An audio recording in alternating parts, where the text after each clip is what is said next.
है जिसमें बिचौलिया नहीं होता, वो है शुगर केन। शुगर केन, हर फैक्ट्री के आसपास शुगर केन का केन ग्रोइंग एरिया होता है। जिन प्रांतों में गन्ना उगता है वहां के नेता यहां बैठे हैं, और हर फैक्ट्री को 15, एक फैक्ट्री और दूसरी फैक्ट्री में 15 किलोमीटर का फासला होता है। हर फैक्ट्री को केन ग्रोइंग एरिया दे दिया जाता है, उसके ऊपर जिम्मेवारी लगती है कि इस क्षेत्र का गन्ना तुम्हारे लिए खरीदना अनिवार्य होगा, कोई बिचौलिया नहीं है। और अगर उत्तर प्रदेश की सरकार स्टेट एडवाइस प्राइस हर साल ना बढ़ाए तो वो गन्ना किसान भूखा मर जाए। आज समाजवादी पार्टी और बसपा के लोग वहां सरकारें चलाते रहे हैं पिछले कई वर्षों से, कोई बिचौलिया नहीं है गन्ने के व्यापार में। सीधा किसान से फैक्ट्री को खरीदना जरूरी है। ये जो बहुत fancy words, the idioms of the FDI in retail trade propagation from the farm gate to the factory gate. This is in fact taking place in the sugarcane trade in India. In sugarcane, the cane goes directly from the farm to the factory. There is no middleman. And the sugarcane grower in India would starve if the states did not intervene with a state advice price.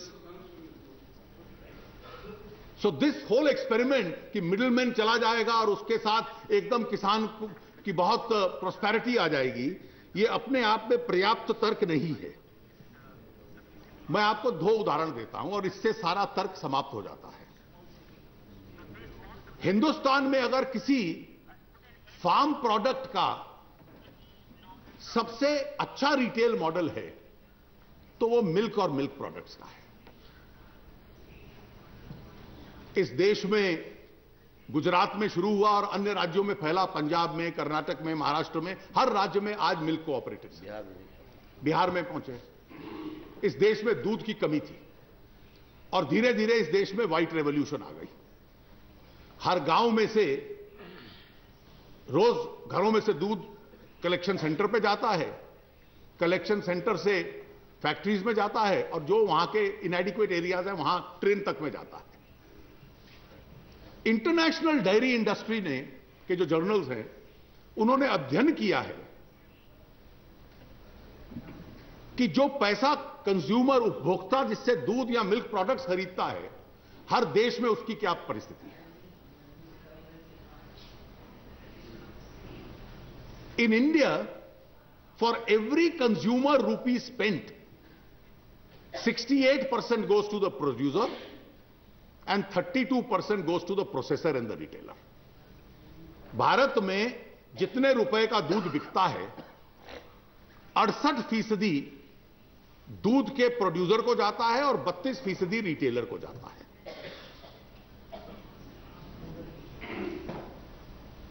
England में 34% producer को जाता है, 66% retailer को जाता है। America की भी परिस्थिति लगभग ऐसी है। और इसके पीछे जो कारण है, क्योंकि आपकी जो तर्क है उसमें बुनियादी गलती है। There is a fundamental flaw in your argument. और वो गलती ये है कि जब छोटे मिडलमैन निकलते हैं तो सुपर मिडलमैन उसमें शामिल हो जाता है और उस सुपर मिडलमैन का नाम है वॉलमार्ट, कैरफोर, टेस्कोस। वो सबसे बड़ा मिडलमैन उसमें आता है। और इसका तर्क समझ लीजिए ये क्यों होता है। बाजार की अर्थव्यवस्था को समझ लीजिए। You must understand the fundamentals of the market economy. In India 68% goes to the producer and 32% goes in retail. In England and America, the figure is the other way around. Because the small middleman is gone and a super middleman has come in. And the reason is, both for the supplier and for the consumer, it's a simple principle: is a fragmented market better or a consolidated market better? जो बिखरा हुआ बाजार होता है उसमें खरीदार भी 100, 200, 500 होते हैं, बेचने वाले भी 100, 200, 500 होते हैं। जब कंसोलिडेटेड बाजार आता है और छोटे लोग उसमें से निकल जाते हैं, आप छोटा उदाहरण लीजिए, इंग्लैंड में 30% बाजार टेस्कोस कंट्रोल करता है। There are 4 companies in England, Tesco's, Sainsbury and 2 others, which control now 65% of the market. So the market is consolidated.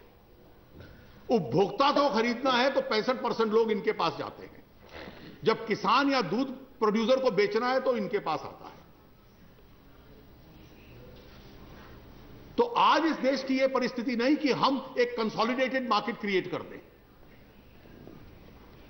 जब खरीदार, जब किसान इनको बेचने जाता है तो उसको बेचने के 50 साधन नहीं बचते।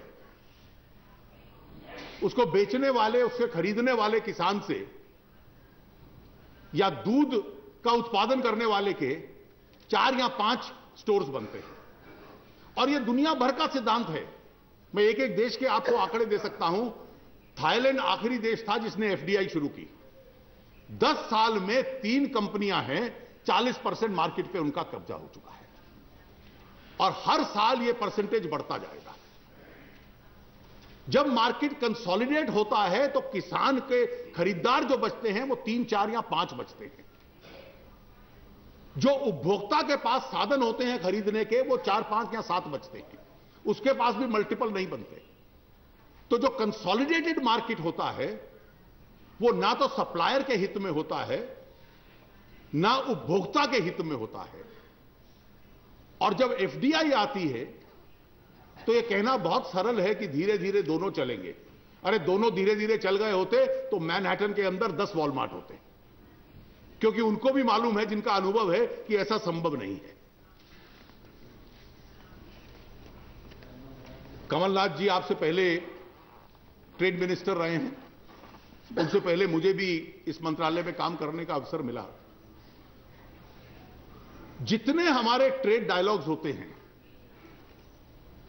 सबसे पहले ट्रेड डायलॉग में यूनाइटेड स्टेट्स का और यूरोपियन यूनियन का जो कई मांगे हैं, उसमें से प्रमुख मांग होती है कि अपने बाजार को खोल दो रिटेल के लिए। और हम हमेशा कहते रहे कि भाई हम अभी खोलने की स्थिति में नहीं है। मैंने इसलिए कहा कि मेरा कमलनाथ जी ने जो नीति 5 साल अपनाई, मेरा उससे मतभेद नहीं है। हम उनको कहते थे कि हमारे बाजार की स्थिति नहीं है, हमारा बाजार इस प्रकार का है कि हम ये नहीं कर पाएंगे। इस परिस्थिति में आपने नीति को बदल लिया। अब आप इंटरनेशनल ट्रेड डब्ल्यूटीओ को खूब जानते हैं। वो कोई चैरिटी करने का स्थान तो है नहीं, वो कोई मंदिर या चर्च नहीं है जहां जाके हम परोपकार का काम कर सकते हैं। वो तो एक बाजार है और बाजार का दस्तूर होता है कि जो सामान बेचोगे या कुछ दोगे उसकी कीमत ले लो और जो खरीदोगे उसकी कीमत दे दो। इट्स अ बाजार। अमेरिका और यूरोपियन यूनियन हमसे मांग कर रहे हैं 20 साल से कि एफडीआई रिटेल में लाकर अपना बाजार खोलो। हम उनको मना कर रहे हैं और आपने एकाएक उनको यूनिलैटरल कंसेशन दे दिया, एक तरफा कंसेशन दे दिया। और यह बुनियादी सिद्धांत है कि यूनिलैटरल कंसेशन का ग्लोबल ट्रेड के अंदर कोई स्थान नहीं है। वो किसी हिसाब किताब खाते में गिना नहीं जाता।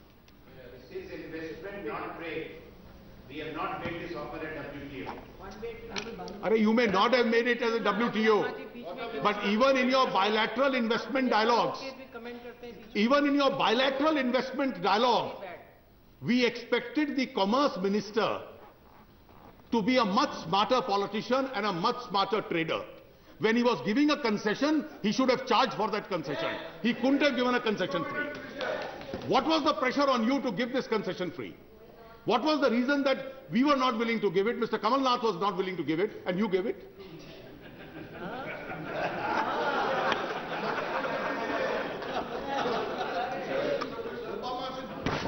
I think you are being...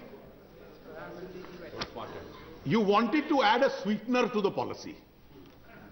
So in order to add the sweetener to otherwise a very bitter policy, you said we'll leave it to the states. It's a logic I have not been able to understand. States can control local market areas. They can have municipal laws. FDI, foreign direct investment, is a subject which is squarely on the central's list. Yes. It is not a subject matter of the state list. FDI policy has to be decided by the center, not by the states.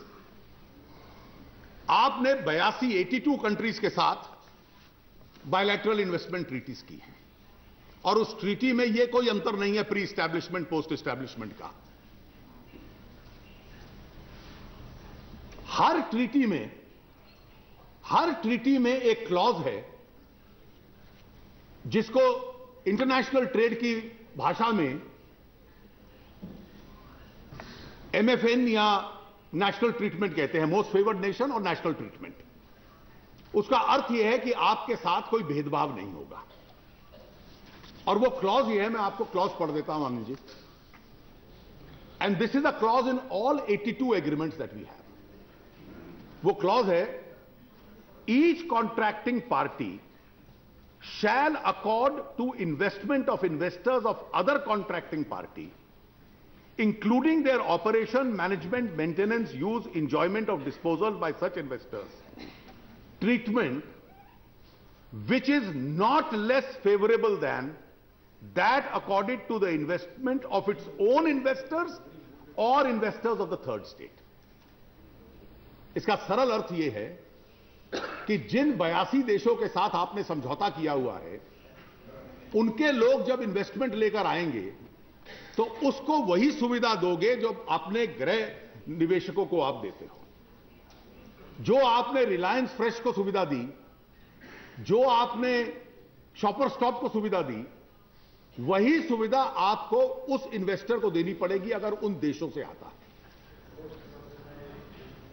मैं एक बार फिर, नहीं आपने सुन लिया पर समझा नहीं अभी भी।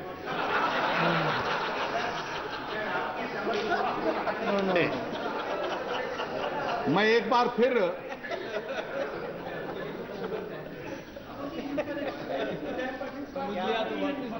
वो अंग्रेजी में वो कहा है ना कि जब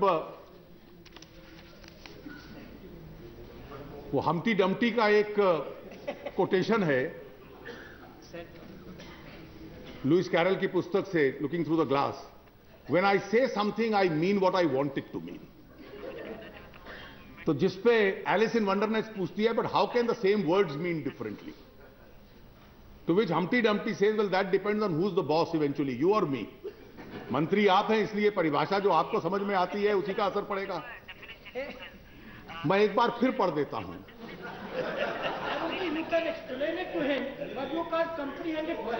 Treatment shall not be less favorable than that accorded to investors of its own. तो जो हमारे देश के इन्वेस्टर्स हैं उससे कम और या उससे इंफीरियर ट्रीटमेंट उसको नहीं दी जाएगी। Simple meaning. और मैं इसलिए कह रहा हूं कि आरंभ में तो आपने कह दिया कि यह राज्यों पे छोड़ दिया है, और समाजवादी पार्टी ने कह दिया हम उत्तर प्रदेश में आने नहीं देंगे, AIDMK ने कह दिया कि हम तमिलनाडु में आने नहीं देंगे, राज्य सरकारों ने कह दिया आने नहीं देंगे। आपने खिड़की खोल दी और उसके बाद इंटरनेशनल ट्राइब्यूनल्स में, डोमेस्टिक कोर्ट्स में लीगल इन्फोर्समेंट का रास्ता भी शुरू कर दिया। You have opened a window